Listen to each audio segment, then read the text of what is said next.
একটা মা 10 মাস 10 দিন একটা সন্তানের কত কষ্ট কত যন্ত্রণা সহ্য করে সেই সন্তানকে দুনিয়ার আলো বাতাস দেখায়। অতি মূল্যবান কথাই কবি ছন্দের মাধ্যমে লিখছে দেখুন। মধু মাখা নামে হিমা আসিল এই ধরা,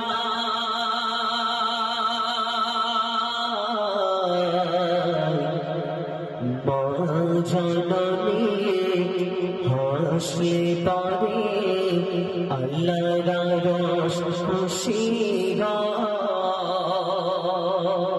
কি বললো ভালো কথা কথা বলছি বাবা।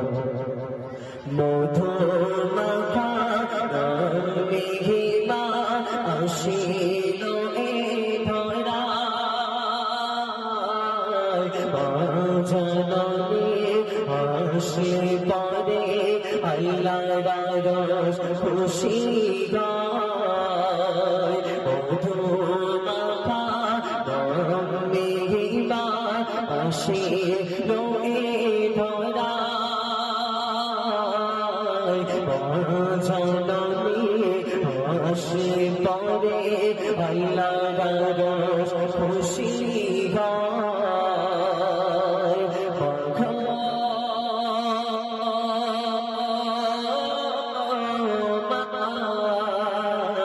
বলতে পারি না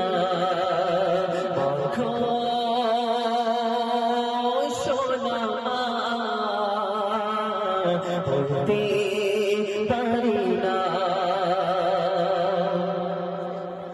গর্বে ছিলাম মা জননী মুসলমান ধরে,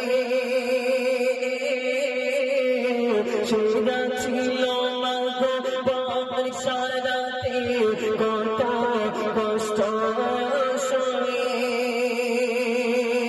গর্বে ছিলাম মা জননী 10 মাস 10 দিন ধরে, সেরা ছিল মাগো শীতের রাতে কত কষ্ট সয়ে। এই যে শীত চলছে, মায়েরা জানি একটা সন্তান যখন দুনিয়ার জমিনে আসে সেই সন্তানকে লালিত পালিত করার জন্য সন্তান যখন এই শীতের সময় ডান দিকে প্রস্রাব করে দেয়, মা দরদি কিন্তু ঘুমায় না, ওই ডান দিক থেকে নিয়ে আবার বাঁ দিকে রেখে দেয়। আবার যখন সেই সন্তান বাঁ দিকে প্রস্রাব করে দেয়, মা দরদি ঘুমায় না, বাঁ দিক থেকে নিয়ে মায়ের যে শুকনো জায়গা থাকে মাঝখানে রেখে দিয়ে সন্তানকে সেই শুকনো জায়গার মধ্যে রাখে। মা দরদি তোমাকে মানুষ করার জন্য সেই তোমার প্রস্রাবের উপরে ঘুমিয়ে পড়ে। কি দরদি মা, অতি মূল্যবান কথায় কবি লিখছে দেখুন। গর্বে ছিলাম মা জননী 10 মাস 10 দিন ধরে, সেরা ছিল মাগো শীতের রাতে কত কষ্ট সয়ে, ডান দিকেতে করলে প্রসাদ মা বাম দিকেতে শোয়া, আর বাম দিকেতে করলে প্রসাদ মানে যে ভিজে জাগাই ঘুমা। খুব অভাবের সংসার, আব্বাজান কত কষ্ট করে তোমাকে মানুষের মতো মানুষ করলো, কলকাতা থেকে কাজ করে বাড়ি ফিরছে, অভাবের সংসার, 500 গ্রাম চিংড়ি মাছ নিয়ে বাড়ি ফিরছে। বাড়ি ফিরে সকলে যখন খাওয়া দাওয়া করে, শ্বশুর শাশুড়ি সকলে খাওয়া দাওয়া করে নিয়ে সবাই খাওয়া দাওয়া করে যখন শেষ মাছটি তোমার সন্তান তোমার জন্য রেখে, তুমি স্কুলে গিয়েছিলে তোমার জন্য রেখে দিল, মা দরদি খাই নাই, মা দরদি তোমার জন্য রেখে দিয়েছে। সেই মা যখন সেই সন্তান যখন বড় হয়ে যায় দুনিয়া জমিনে এসে আস্তে আস্তে বড় হয়ে যায়, সেই সন্তান যখন বড় হয় বিয়ে শাদী হয়, তখন বউ কানের ডাক্তার এসে সোনা পাখি টিয়া পাখি ময়না পাখি ঘুঘু, এই বউ যখন এসে যায় মা দরদির উপরে কত অত্যাচার নির্যাতন করে। অতি মূল্যবান কথাই কবি লিখছে দেখুন। গর্বে ছিলাম মা জননী 10 মাস 10 দিন ধরে,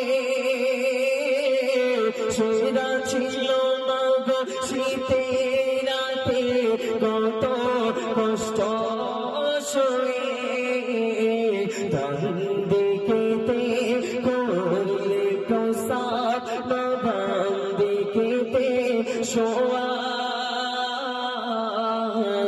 আর বান্দিকেতে করলে প্রসাদ মানে যে ভিজে জাগায় ঘুমায় মাগো দরদি মা বলতে পারি না মাগো সোনা বলতে পারি না মধু মাখা নাম মিহিমা আসিল এ ধরায় মা জাননী আসলে পরে আল্লাহর আরশ খুশি হয়। সর্বশেষ কথাই অতি মূল্যবান কথাই কবি কি লিখছে শোনো। রেজাল্ট